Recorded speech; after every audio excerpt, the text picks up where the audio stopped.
El sol de la tarde caía sobre la pequeña ciudad de Riverside cuando David Thompson terminó su turno en la fábrica de muebles. Era un hombre de 35 años, de piel morena y ojos amables. Había trabajado en esa fábrica durante 10 años. Todos lo conocían como un hombre tranquilo y trabajador. Nunca había tenido problemas con nadie. Su vida era simple pero feliz. Tenía una esposa llamada Rosa y 2 hijos pequeños que lo esperaban en casa cada noche en David. Caminó hacia su auto viejo, pero bien cuidado. Era un sedán azul que había comprado hace 5 años. Lo mantenía limpio y en buenas condiciones, porque era su único medio de transporte. Antes de saber, revisó su teléfono y vio un mensaje de Rosa. Ella le pedía que comprara leche y pan en el camino a casa. David sonrió y escribió una respuesta rápida. Le dijo que llegaría en 30 minutos en el camino a casa. Pasaba por un vecindario rico de la ciudad. Las casas eran grandes y elegantes. Los jardines estaban perfectamente cuidados. David pasaba por esta zona todos los días sin ningún problema. Era la ruta más corta entre la fábrica y su casa. Nunca pensó que algo malo podría pasarle en ese lugar tranquilo en esa tarde. Todo cambió. David conducía a la velocidad permitida. Respetaba todas las señales de tráfico. Su música sonaba suavemente en la radio. Pensaba en sus hijos y en la cena que Rosa estaría preparando. De pronto, vio luces rojas y azules en su espejo retrovisor. Un auto de policía lo seguía y le indicaba que se detuviera. David sintió confusión. No había hecho nada malo. Revisó mentalmente su conducción. No había pasado ninguna luz roja. No había excedido la velocidad. Su auto tenía todos los documentos en orden, pero era un hombre respetuoso de la ley. Así que puso su direccional y se estacionó a un lado de la calle. El oficial de policía tardó varios minutos en bajar de su patrulla. David esperó con paciencia. Puso sus manos en el volante donde el oficial pudiera verlas. Esto era algo que su padre le había enseñado cuando era joven. Su padre siempre le decía que debía tener cuidado con la policía, que debía mostrar respeto y no hacer movimientos bruscos. David nunca había entendido completamente por qué su padre le daba esos consejos. Ahora estaba a punto de descubrirlo. El oficial que se acercó a su ventana era un hombre alto y rubio. Su placa decía Official Bradley Morrison. Tenía unos 40 años y una expresión dura en el rostro. Sus ojos miraron a David con desprecio desde el primer momento. No había ninguna razón para esa mirada. David no lo conocía. Nunca lo había visto antes. Pero el oficial lo miraba como si fuera un criminal. El oficial Morrison golpeó la ventana con fuerza. David la bajó inmediatamente. Trató de mantener una expresión calmada y respetuosa. Quería resolver esto rápidamente y llegar a casa con su familia. «Buenas tardes, oficial», dijo David con voz tranquila. «¿Hay algún problema?» El oficial no respondió a su saludo. En cambio, lo miró de arriba a abajo con disgusto. «Licencia y registro», ordenó con voz áspera. No había ninguna cortesía en su tono. Era como si estuviera hablando con un delincuente peligroso. David movió sus manos lentamente. «Voy a buscar mis documentos en la guantera», explicó. Quería que el oficial supiera exactamente lo que estaba haciendo. No quería ningún malentendido. «Muévete despacio», gruñó el oficial. Su mano se movió hacia su arma. Este gesto hizo que David sintiera un escalofrío. No había hecho nada para merecer ese tratamiento. Solo estaba buscando sus documentos como el oficial le había pedido. David sacó su licencia y el registro del auto. Los entregó al oficial con manos temblorosas. El oficial Morrison los tomó sin decir gracias. Los examinó durante un largo rato. Demasiado largo para documentos perfectamente válidos. «¿Qué haces en este vecindario?», preguntó el oficial. Su voz estaba llena de sospecha. David no entendía la pregunta. «Voy camino a casa», Oficial, vivo al otro lado de la ciudad. Esta es mi ruta normal desde el trabajo. El oficial soltó una risa corta y despectiva. ¿Tu ruta normal? Gente como tú no tiene nada que hacer en un lugar como este. David sintió que su corazón se hundía. Ahora entendía lo que estaba pasando. El oficial no lo había detenido por ninguna infracción de tráfico. Lo había detenido por el color de su piel, por su apariencia, porque pensaba que no pertenecía a ese vecindario rico. Oficial, con todo respeto, dijo David, tratando de mantener la calma. Paso por aquí todos los días. Nunca he tenido ningún problema. Baja del auto, ordenó el oficial. Su voz era fría y amenazante. Oh, David quería protestar. Quería preguntar por qué. Pero el oficial tenía su mano en el arma. David pensó en Rosa y en sus hijos. Pensó en llegar a casa sano y salvo. Así que obedeció. Abrió la puerta lentamente y salió del auto con las manos visibles. El oficial lo empujó contra el capó del auto. David sintió el metal caliente contra su pecho. El sol de la tarde había calentado el auto durante todo el día. El oficial lo registró de manera agresiva. Revisó sus bolsillos, su cintura, sus piernas. No encontró nada porque no había nada que encontrar. David era un hombre honesto que nunca había cometido un crimen en su vida. ¿Dónde están las drogas?, preguntó el oficial Morrison. David no podía creer lo que escuchaba. No tengo drogas.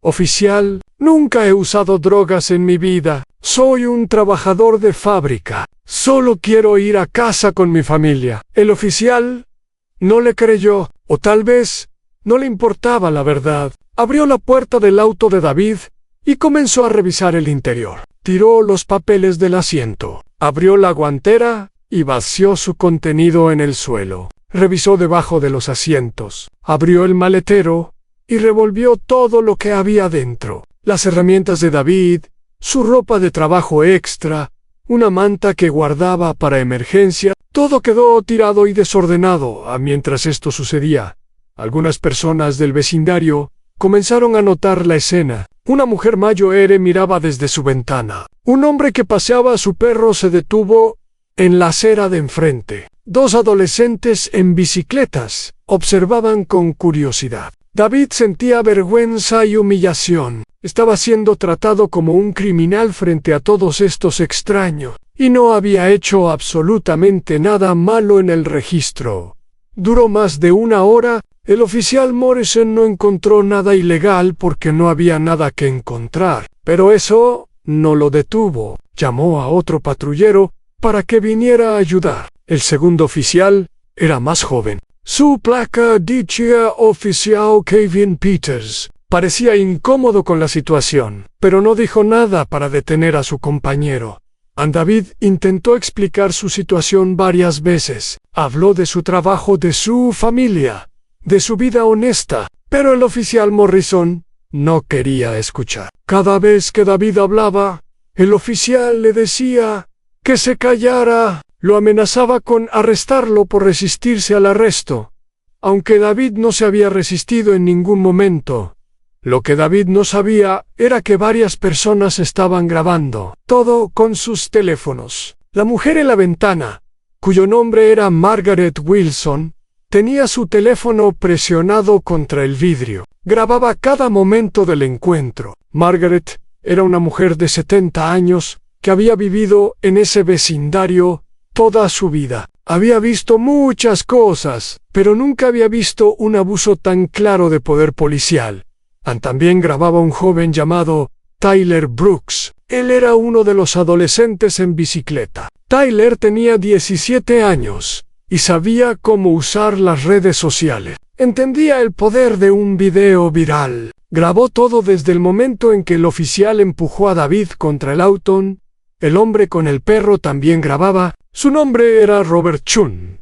Era un abogado de derechos civiles que trabajaba en la ciudad. Robert reconoció inmediatamente lo que estaba viendo. Era un caso claro de perfil racial. El oficial había detenido a David solo por su apariencia, no por ninguna razón legal válida. Después de más de una hora de humillación, El oficial Morrison finalmente se rindió. No había encontrado nada ilegal. No tenía ninguna razón para arrestar a David, pero no se disculpó. En cambio, le advirtió a David que no volviera a pasar por ese vecindario. La próxima vez que te vea por aquí, no seré tan amable, dijo el oficial con una sonrisa cruel. Gente como tú debería quedarse en su propio lado de la ciudad. David recogió sus pertenencias del suelo. Sus manos temblaban de rabia y humillación.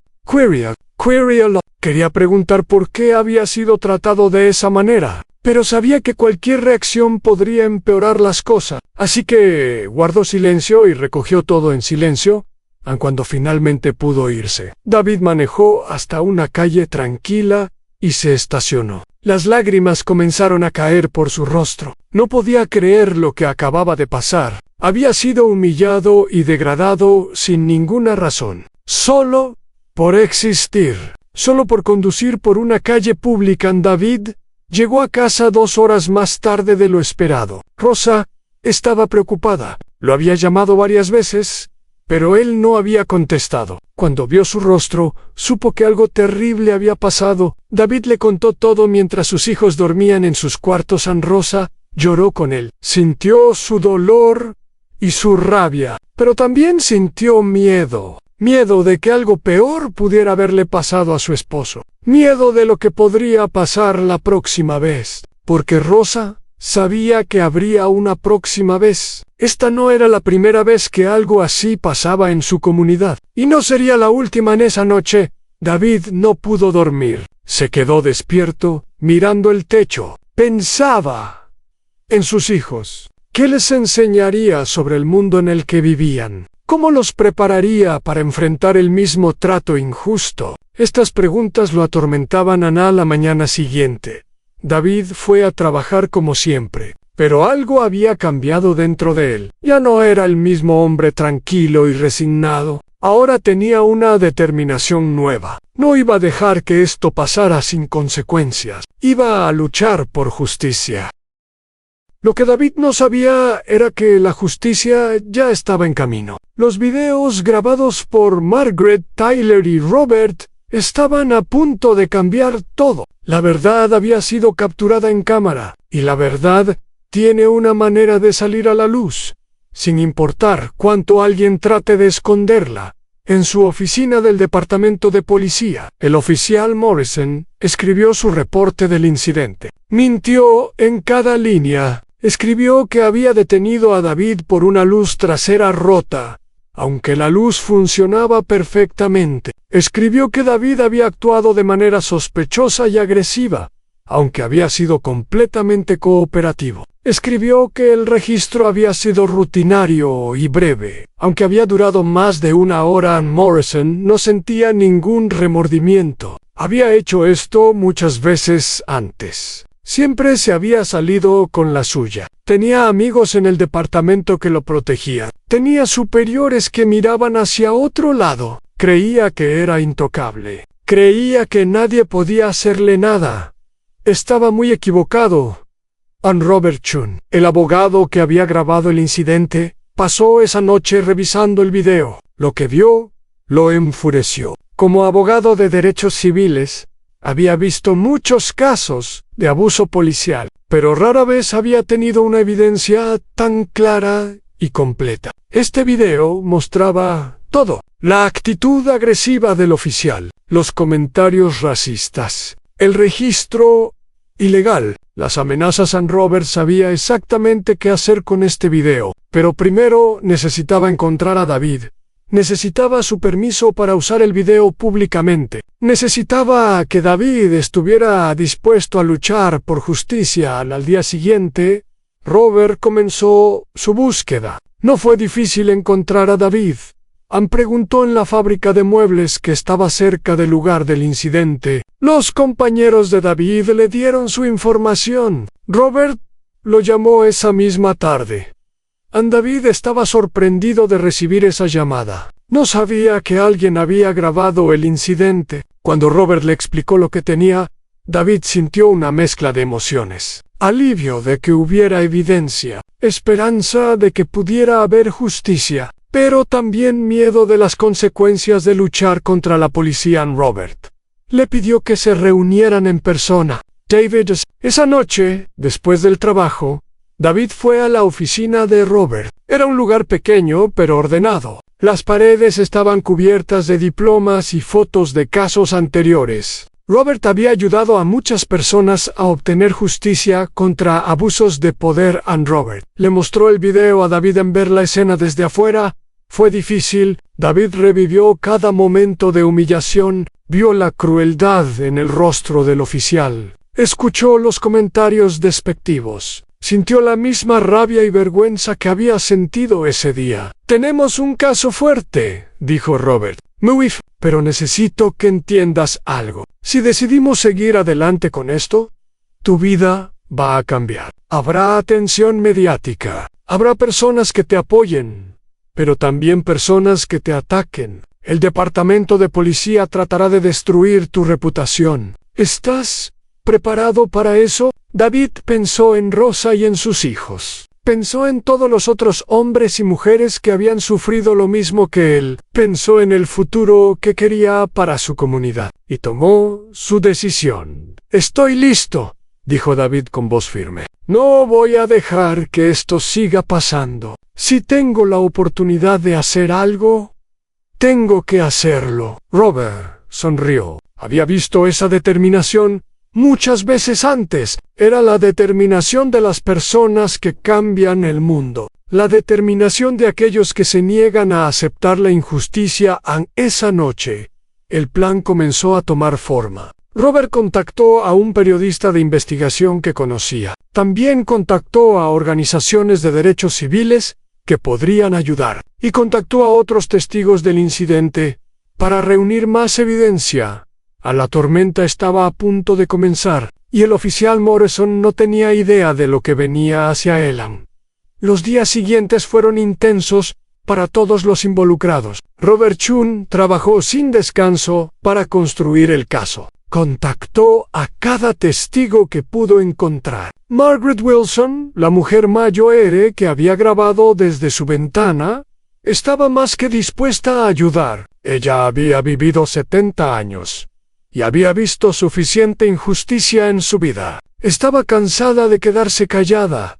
Margaret invitó a Robert a su casa para una entrevista formal. Su hogar era elegante y lleno de recuerdos de una vida larga. Fotos de familia cubrían las paredes. Un piano de cola ocupaba una esquina del salón. Margaret sirvió mientras contaba lo que había visto. «Yo estaba en mi sala de estar cuando escuché las sirenas», comenzó Margaret. «Me acerqué a la ventana por curiosidad. Lo que vi me horrorizó. Ese oficial trataba a ese pobre hombre como si fuera un animal. No había ninguna razón para esa crueldad. Pude ver claramente que el conductor estaba cooperando completamente. Tenía las manos donde el oficial podía verlas. Hablaba con calma y respeto, pero nada de eso importaba». Robert tomaba notas mientras Margaret hablaba. Cada detalle era importante. Cada observación ayudaba a construir una imagen más completa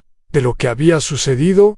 «¿Pudo escuchar lo que decía el oficial?», preguntó Robert. Margaret asintió con tristeza. «Mi ventana estaba abierta. Escuché claramente cuando el oficial dijo que gente como él no pertenecía a este vecindario. Esas palabras me helaron la sangre. ¿Quién era ese oficial para decidir quién pertenece a dónde? Este es un país libre. Cualquier persona puede conducir por cualquier calle». Margaret también mencionó que no era la primera vez que veía al oficial Morrison en el vecindario. Lo había visto detener a otras personas en ocasiones anteriores. Siempre eran personas de color. Siempre había el mismo patrón de intimidación y humillación. «Yo debería haber dicho algo antes», admitió Margaret con remordimiento. «Pero siempre pensé que no era mi asunto, que las autoridades sabían lo que hacían. Ahora entiendo que mi silencio era parte del problema». Robert le aseguró que su testimonio ahora haría una diferencia,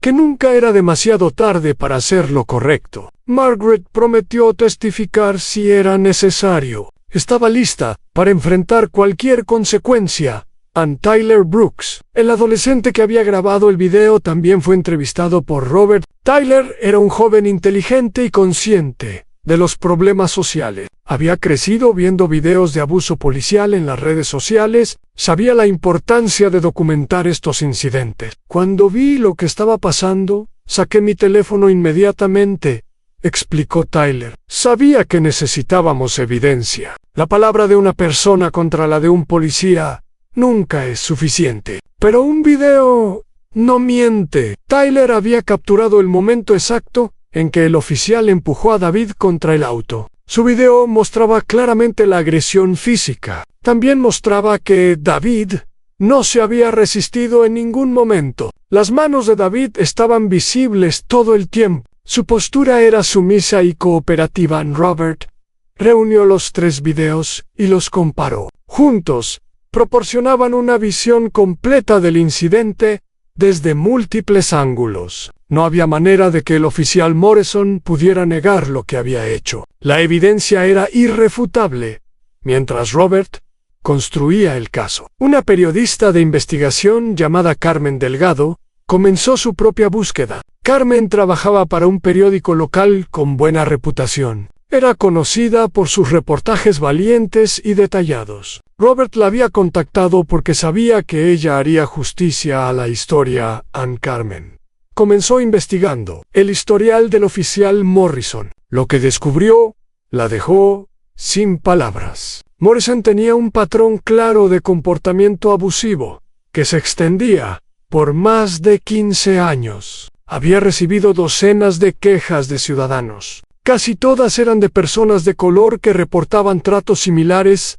al que había sufrido. Las quejas contaban historias desgarradoras. Un maestro de escuela detenido mientras llevaba a sus estudiantes a una excursión. Una enfermera detenida mientras regresaba de su turno nocturno en el hospital. Un pastor detenido mientras visitaba a miembros enfermos de su congregación. Todos tenían algo en común. Todos habían sido tratados como criminales sin ninguna razón válida. Y todos habían sido ignorados cuando presentaron sus quejas.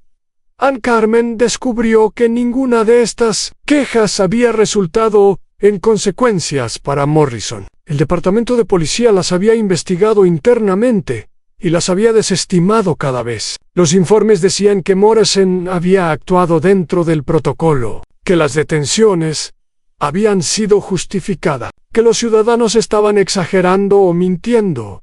Pero Carmen encontró inconsistencias en estos informes. Muchos de ellos habían sido escritos por el mismo supervisor. Un sargento llamado William Drake. Drake y Morrison eran amigos cercanos. Habían trabajado juntos durante años. Era obvio que Drake estaba protegiendo a Morrison de cualquier consecuencia. Ann Carmen también descubrió que Morrison era miembro de un grupo en línea, donde policías compartían contenido racista. El grupo tenía publicaciones que se burlaban de las víctimas de abuso policial, tenía memes despectivos sobre minorías. Morrison había participado activamente en este grupo durante años. Había publicado comentarios que revelaban sus verdaderas opiniones sobre las personas a las que supuestamente debía proteger. Esta información era explosiva. Carmen sabía que tenía una historia que podría sacudir a toda la ciudad, pero también sabía que necesitaba ser cuidadosa. El departamento de policía tenía mucho poder. Podían intentar silenciarla o desacreditar su trabajo. Necesitaba que cada hecho estuviera verificado múltiples veces antes de publicar. Mientras tanto, David trataba de continuar con su vida normal. Iba a trabajar cada día, cenaba con su familia cada noche, ayudaba a sus hijos con la tarea. Pero por dentro, la ansiedad lo consumía. Sabía que algo grande estaba por venir, y no sabía si estaba preparado para enfrentarlo. Ann Rosa era su roca durante este tiempo. Ella lo animaba cuando se sentía desalentado. Le recordaba por qué estaban haciendo esto, no solo por ellos, sino por todos los que habían sufrido en silencio. Piensa en nuestros hijos, le dijo Rosa una noche. ¿Qué mundo queremos para ellos? uno donde tengan que bajar la cabeza y aceptar el abuso, o uno donde puedan caminar con dignidad y ser tratados con respeto. David abrazó a su esposa. Ella tenía razón. Esta lucha era más grande que él. Era por todos los que vendrían después en Robert. Chung presentó una queja formal ante el Departamento de Asuntos Internos de la policía. Incluyó los 3 videos y las declaraciones de los testigos. Exigió una investigación completa del oficial Morrison y de todos los que habían encubierto su comportamiento. La respuesta del departamento fue predecible. Dijeron que tomarían la queja en serio, que realizarían una investigación exhaustiva, que mantendrían informado a David sobre el progreso. Pero Robert sabía que esto era solo una táctica para ganar tiempo. El departamento esperaba que el asunto se olvidara si lo arrastraban lo suficiente. Pero Robert no iba a permitir que eso sucediera. Tenía un plan, y ese plan involucraba hacer pública toda la evidencia en Carmen. Delgado terminó su investigación después de 3 semanas de trabajo intenso. Su reportaje era devastador. Incluía los videos del incidente con David, incluía entrevistas con otras víctimas de Morrison, incluía documentos que mostraban cómo el departamento había encubierto años de abuso, e incluía las publicaciones racistas de Morrison en el grupo en línea el día antes de la publicación. Carmen llamó al departamento de policía para pedir comentarios. El jefe de policía, un hombre llamado Richard Harper, se negó a hablar. Su oficina de prensa emitió una declaración genérica, diciendo que estaban investigando las acusaciones y que no podían comentar sobre investigaciones. En curso, Carmen también intentó contactar a Morrison directamente. Fue a su casa y tocó la puerta. Morrison la vio a través de la ventana, pero no abrió. Cuando Carmen dejó su tarjeta de visita en el buzón, Morrison salió y la rompió frente a ella, sin decir una palabra. El reportaje se publicó un domingo por la mañana. Era el momento perfecto. Los domingos, las personas tenían tiempo para leer y reflexionar. Los domingos, las noticias podían propagarse antes de que comenzara la nueva semana laboral. El impacto fue inmediato y masivo. El artículo apareció en la primera página del periódico. También se publicó en línea con todos los videos incluidos. En cuestión de horas, la historia comenzó a circular en las redes sociales.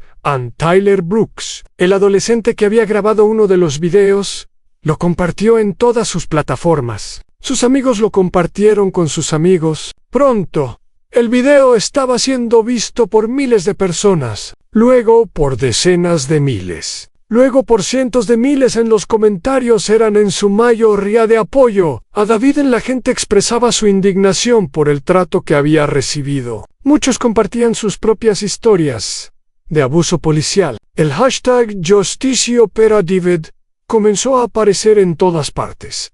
Pero también había comentarios negativos. Algunas personas defendían al oficial Morrison. Decían que solo estaba haciendo su trabajo, que David debía haber hecho algo sospechoso para ser detenido, que los medios estaban siendo injustos con la policía. Estos comentarios eran dolorosos de leer, pero David trataba de ignorarlos. El lunes por la mañana, la historia había llegado a los medios nacionales. Canales de noticias de todo el país cubrían el caso. Periodistas llegaron a Riverside buscando entrevistas. Querían hablar con David, con los testigos, con el departamento de policía, con cualquiera que tuviera información. David dio su primera entrevista televisiva esa tarde. Robert lo acompañó para asegurarse de que sus derechos fueran respetados. La entrevista fue emotiva. David habló de su vida, de su familia, de sus años de trabajo honesto. Habló del miedo que sintió cuando el oficial lo detuvo, de la humillación de ser registrado frente a extraños, de las noches sin dormir desde entonces. Solo quiero que la gente entienda una cosa, dijo David mirando directamente a la cámara. Yo no hice nada malo. Absolutamente nada. Estaba conduciendo a casa después del trabajo. Esa es toda mi historia. Y fui tratado como un criminal peligroso.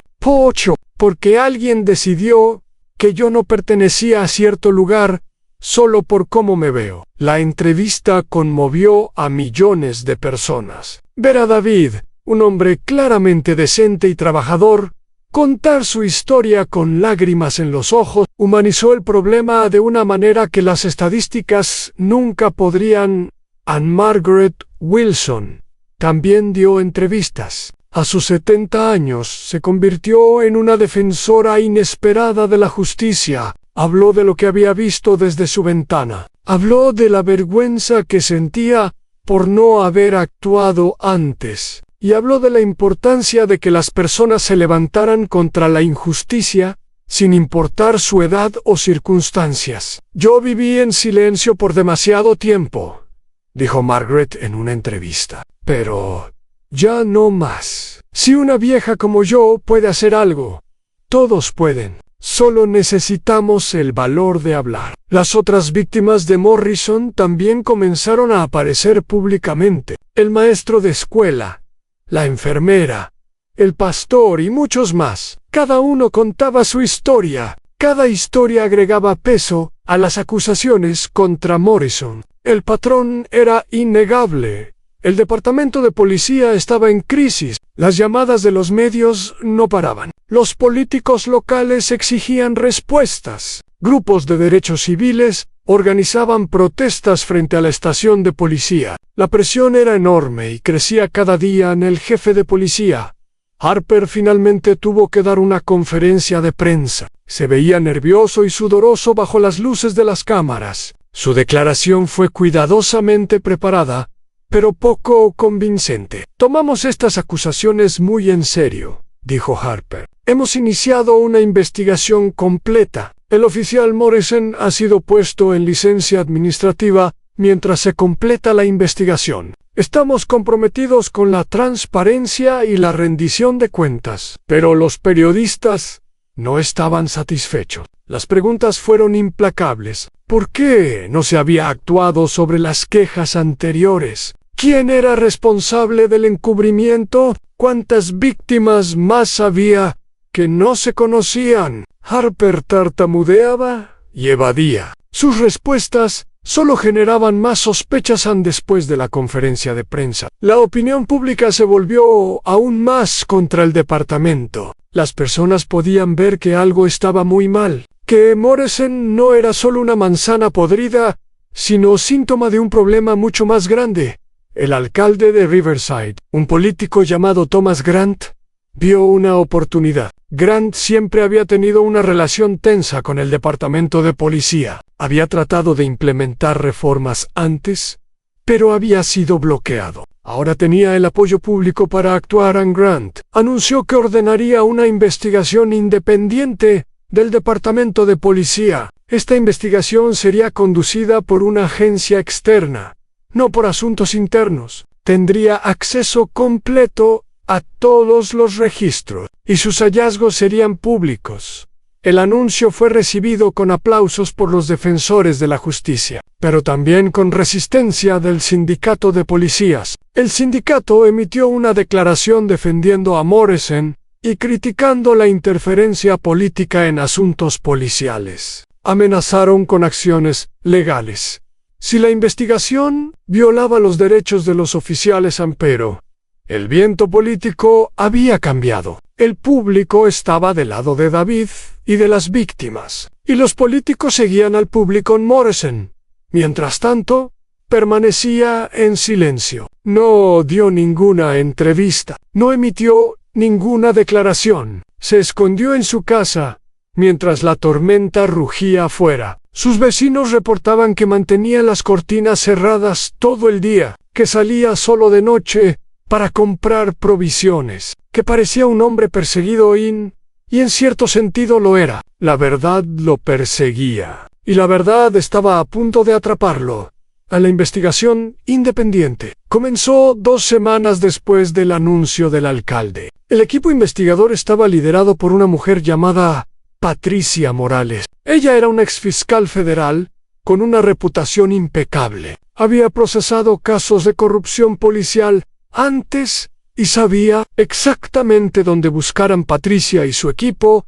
Llegaron a Riverside con una determinación férrea. Instalaron su oficina temporal en el edificio municipal, lejos del departamento de policía. No querían ninguna interferencia de los investigados. Cada documento, cada entrevista, cada pieza de evidencia sería manejada con el máximo cuidado.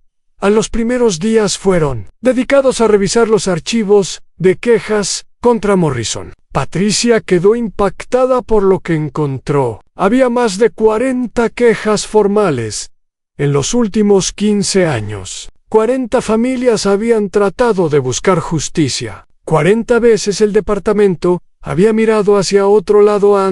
Los archivos mostraban un patrón claro. Cada queja había sido investigada por el sargento William Drake, el amigo de Morrison. Cada investigación había llegado a la misma conclusión, aunque Morrison había actuado apropiadamente, que los ciudadanos estaban mintiendo o exagerando.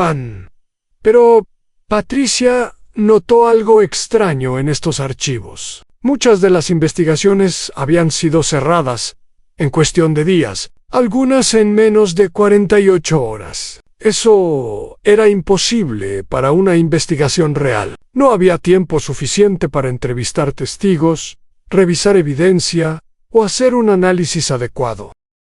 Las investigaciones eran fraudulentas. Existían solo en papel. Para dar la apariencia de responsabilidad, Patricia decidió entrevistar a algunas de las víctimas anteriores. Quería escuchar sus historias directamente. Lo que descubrió la llenó de tristeza e indignación.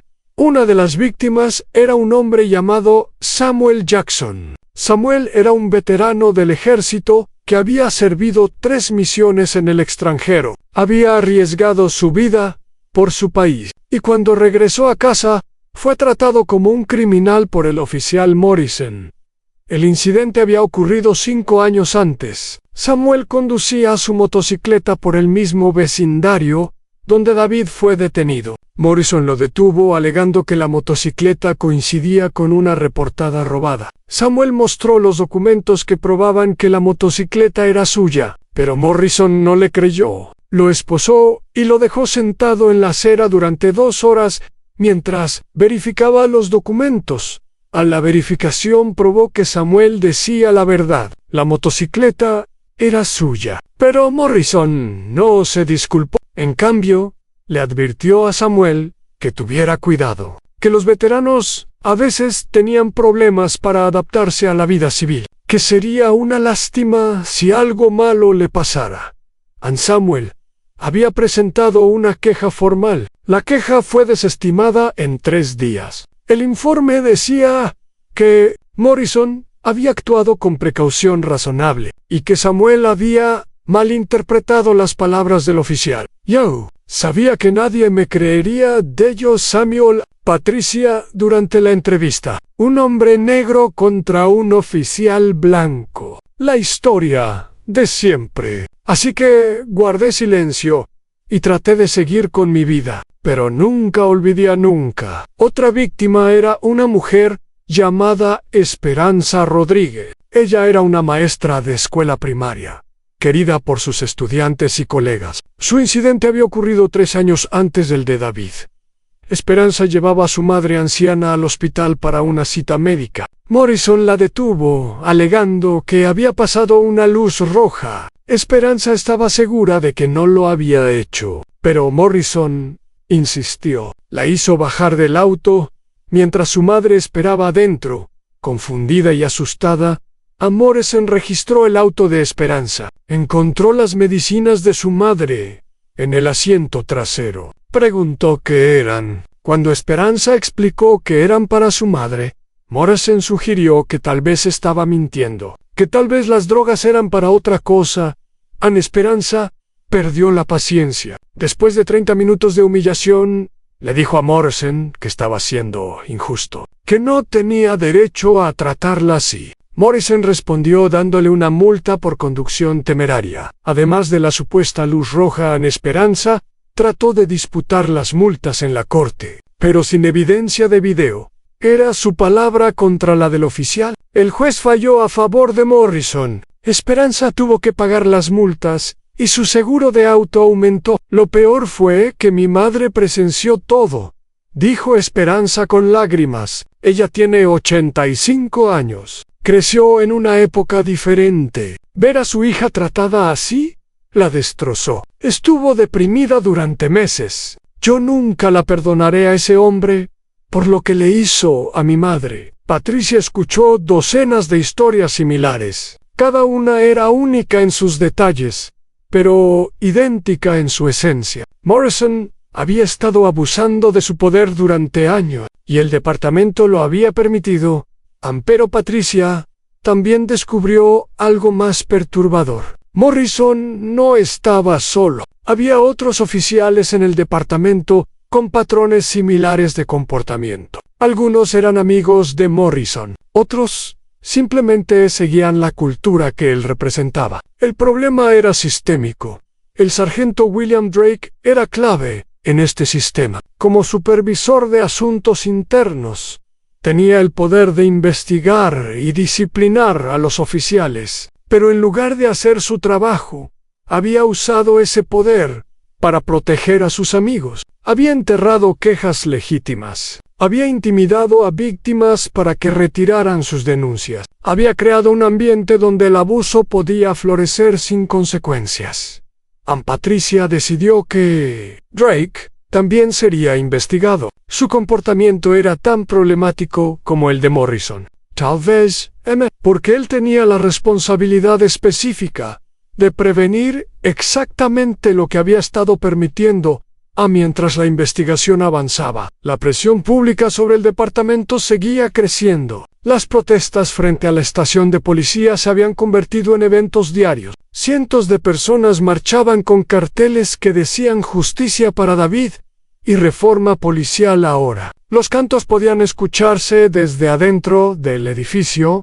Los oficiales de policía estaban divididos en su respuesta. Algunos apoyaban a Morrison y veían las protestas como un ataque injusto contra todos los policías. Otros estaban avergonzados por el comportamiento de su colega y querían que el departamento se reformara. Las tensiones internas eran altas aún. Un oficial joven llamado Michael Torres decidió dar un paso valiente. Michael había trabajado en el departamento durante solo 3 años. Había entrado con ideales de servir y proteger a su comunidad. Pero lo que había visto lo había desilusionado profundamente.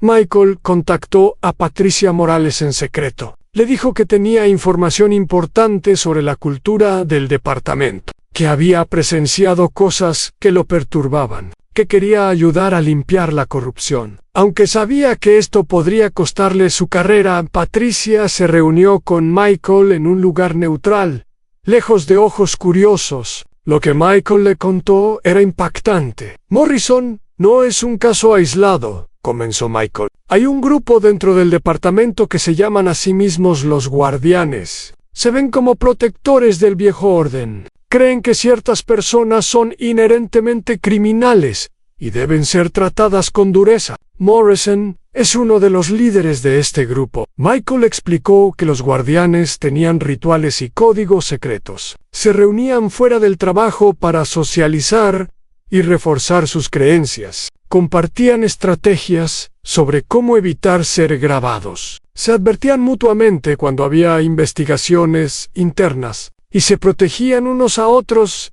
cuando había problemas. Yo nunca fui invitado a unirme, dijo Michael. Creo que no confían en mí, porque soy latino, pero he visto suficiente para saber lo que hacen, y no puedo quedarme callado más tiempo. La información de Michael era crucial. Explicaba cómo Morrison había podido actuar con impunidad durante tantos años. No era solo él contra el sistema, era él con el apoyo de un grupo organizado dentro del sistema. Patricia agradeció a Michael por su valentía. Le prometió proteger su identidad tanto como fuera posible. pero ambos sabían que eventualmente la verdad saldría a la luz, y cuando eso pasara, Michael enfrentaría consecuencias de sus antiguos colegas. La investigación también examinó el papel del jefe de policía Richard Harper. Harper había estado en su puesto durante 10 años. Durante ese tiempo, había recibido múltiples informes sobre problemas de conducta en el departamento. Había prometido reformas que nunca se materializaron. Había dado discursos sobre integridad mientras ignoraba la corrupción bajo su mando. Patricia no creía que Harper fuera activamente corrupto. Más bien, era incompetente y cobarde. Prefería la paz superficial a la verdadera justicia. Evitaba los conflictos, aunque eso significara permitir abusos. Era el tipo de líder que permite que lo malo prospere por no tener el valor de enfrentarlo después de 6 semanas de investigación intensiva. Patricia y su equipo habían reunido suficiente evidencia para actuar. El informe preliminar era devastador. Documentaba años de abuso sistemático, encubrimiento institucional y fracaso de liderazgo. Recomendaba acciones disciplinarias contra múltiples oficiales y recomendaba una reforma completa del departamento antes de hacer público el informe. Patricia se reunió con el alcalde. Grant le mostró los hallazgos principales. Grant palideció mientras leía. Él había sospechado que había problemas en el departamento, pero no había imaginado la magnitud de la corrupción. «Esto va a ser un terremoto», dijo Grant. «La ciudad nunca será la misma después de esto». «Eso es exactamente lo que necesita ser», respondió Patricia. «La ciudad necesita cambiar, y el cambio solo viene después del dolor de enfrentar la verdad». Grant estuvo de acuerdo. Programó una conferencia de prensa para el día siguiente. El informe sería publicado en su totalidad. No habría más secretos. No habría más encubrimientos. En esa noche, Morrison recibió una llamada de sus abogados. Le informaron que el informe contenía recomendaciones de cargos criminales en su contra, por violación de derechos civiles, por agression, por falsificación de informes oficiales. Su carrera estaba terminada, y su libertad estaba en riesgo. Morrison pasó la noche sin dormir. Pensó en esconderse, pero sabía que no había escape. Los videos estaban en todas partes. Su rostro era conocido por millones. No había lugar donde pudiera ir sin ser reconocido por primera vez en su vida. Morrison sintió lo que sus víctimas habían sentido: el miedo la impotencia, la sensación de que el mundo entero estaba en su contra. Pero a diferencia de sus víctimas, Morrison merecía esos sentimientos. Él había creado su propia destrucción a través de años de crueldad. La conferencia de prensa del día siguiente fue la más grande en la historia de Riverside. Periodistas de todo el país llenaron la sala. Cámaras transmitían en vivo a millones de espectadores. El mundo estaba mirando. Patricia Morales presentó los hallazgos del informe con profesionalismo y claridad. No dramatizó ni exageró. No necesitaba hacerlo. Los hechos hablaban por sí mismos. Docenas de víctimas. Un sistema diseñado para proteger a los abusadores. Las recomendaciones eran severas pero justas. El oficial Bradley Morrison sería despedido y enfrentaría cargos criminales. El sargento William Drake sería despedido por su papel en el encubrimiento. Otros 3 oficiales enfrentarían acciones disciplinarias por su participación en los guardianes. Y el jefe de policía Richard Harper debería renunciar por su fracaso de liderazgo. Cuando Patricia terminó su presentación, hubo un momento de silencio en la sala. Luego, una ola de preguntas de los periodistas. Patricia respondió cada una con paciencia y precisión. No dejó ninguna duda sobre la seriedad de los hallazgos. Mientras esto sucedía, David Thompson estaba en casa con su familia, mirando la conferencia de prensa en televisión. Rosa sostenía su mano mientras las lágrimas corrían por el rostro de ambos. Sus hijos estaban en la escuela, sin saber completamente lo que su padre había logrado. Lo logramos», susurró David. «Realmente lo logramos». Pero David sabía que esto era solo el comienzo. El informe era un paso importante, pero la verdadera justicia vendría después, en los tribunales, en las reformas que seguirían, en el cambio de cultura que tardaría años en completarse. Aún así, este momento era dulce. Después de semanas de angustia, finalmente había esperanza. La verdad había salido a la luz, y la verdad, como siempre, era más poderosa que cualquier mentira. Los días después de la conferencia de prensa fueron caóticos para todos los involucrados. El jefe de policía, Richard Harper, renunció al día siguiente, tal como se había recomendado. En su carta de renuncia, aceptó responsabilidad por los fracasos de su liderazgo. Dijo que esperaba que su partida permitiera al departamento comenzar de nuevo. Pero muchos vieron sus palabras como vacías, como el último intento de un hombre derrotado por salvarse algo de dignidad. El sargento William Drake fue despedido oficialmente una semana después. A diferencia, Harper Drake no aceptó ninguna responsabilidad. Dio entrevistas a medios conservadores donde se presentó como víctima de una caza de brujas. Dijo que solo había hecho su trabajo, que había seguido los procedimientos establecidos, que la investigación había sido injusta y políticamente motivada.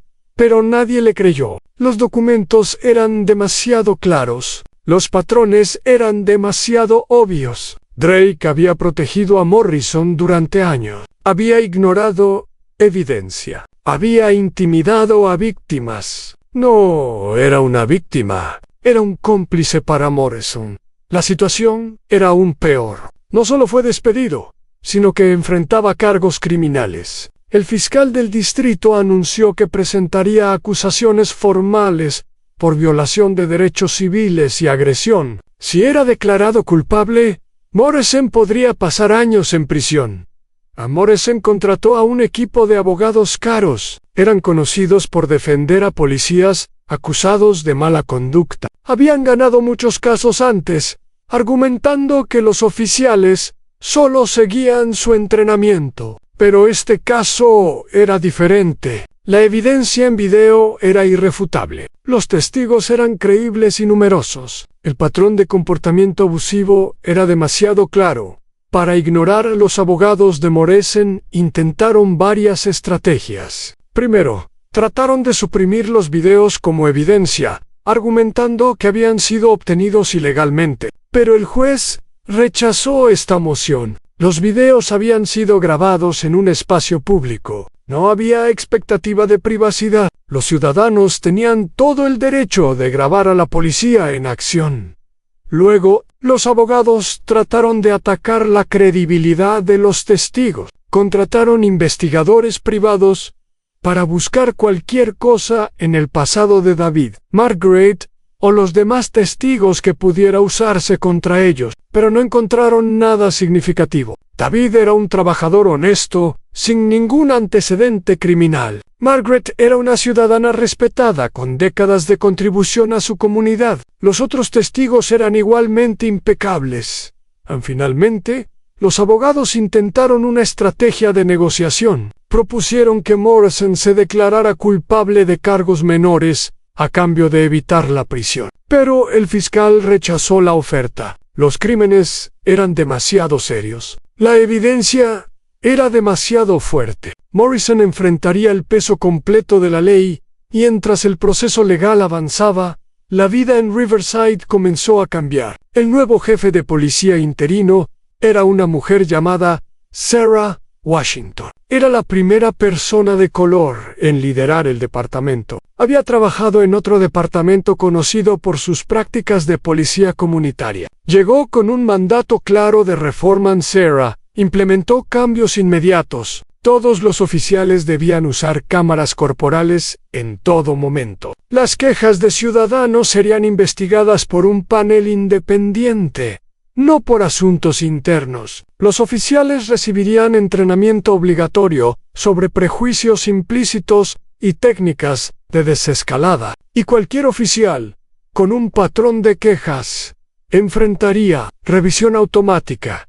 Estos cambios no fueron populares entre todos los oficiales. Los miembros de los Guardianes, el grupo secreto que Michael Torres había revelado, resistieron cada reforma. Algunos renunciaron en protesta, otros fueron despedidos cuando las investigaciones revelaron su participación en el grupo. En pocos meses, el departamento perdió a una docena de oficiales pero también llegaron nuevos oficiales, personas atraídas por la promesa de un departamento reformado, personas que querían hacer el trabajo policial de la manera correcta, personas que veían la crisis como una oportunidad para construir algo mejor.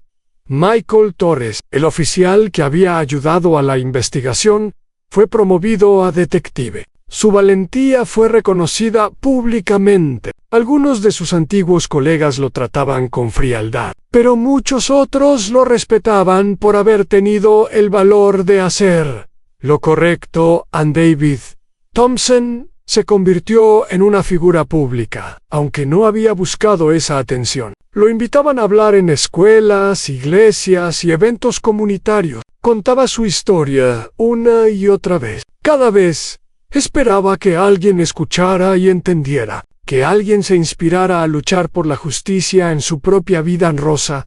Estaba orgullosa de su esposo, pero también preocupada. La atención pública era agotadora. Los mensajes de odio que recibían eran perturbadores. Algunas noches, David no podía dormir por el estrés. Rosa lo apoyaba como siempre, pero sabía que esto tenía un costo a los hijos de David. Un niño de 8 años llamado Junior y una niña de 6 llamada María comenzaron a entender lo que había pasado. Sus compañeros de escuela hablaban del caso. Algunos los trataban como héroes. Otros repetían cosas crueles que habían escuchado de sus padres. David y Rosa hacían lo mejor que podían para proteger a sus hijos mientras les enseñaban sobre la justicia y la dignidad.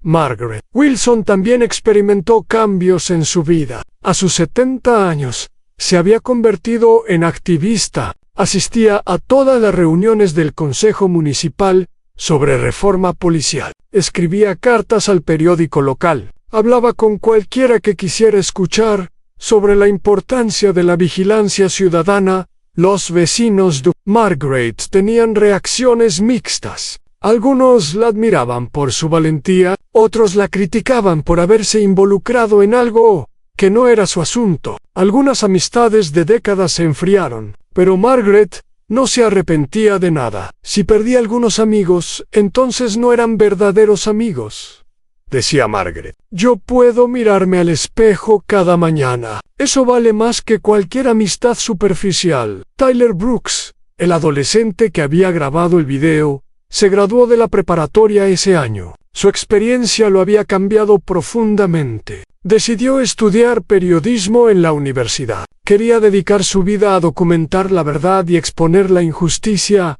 Robert Chun, el abogado que había iniciado todo, preparaba ahora una demanda civil en nombre de David y las otras víctimas de Morrison. La demanda buscaba compensación económica, pero también cambios institucionales. Exigía que el departamento implementara todas las reformas recomendadas por la investigación independiente. Exigía supervisión externa durante los próximos 5 años. Y exigía la creación de un fondo para víctimas de abuso policial. La demanda era compleja y tomaría años en resolverse. Pero Robert estaba comprometido. Había visto demasiadas veces cómo las víctimas de abuso policial eran olvidadas después de las noticias iniciales. No iba a permitir que eso pasara con David y los demás.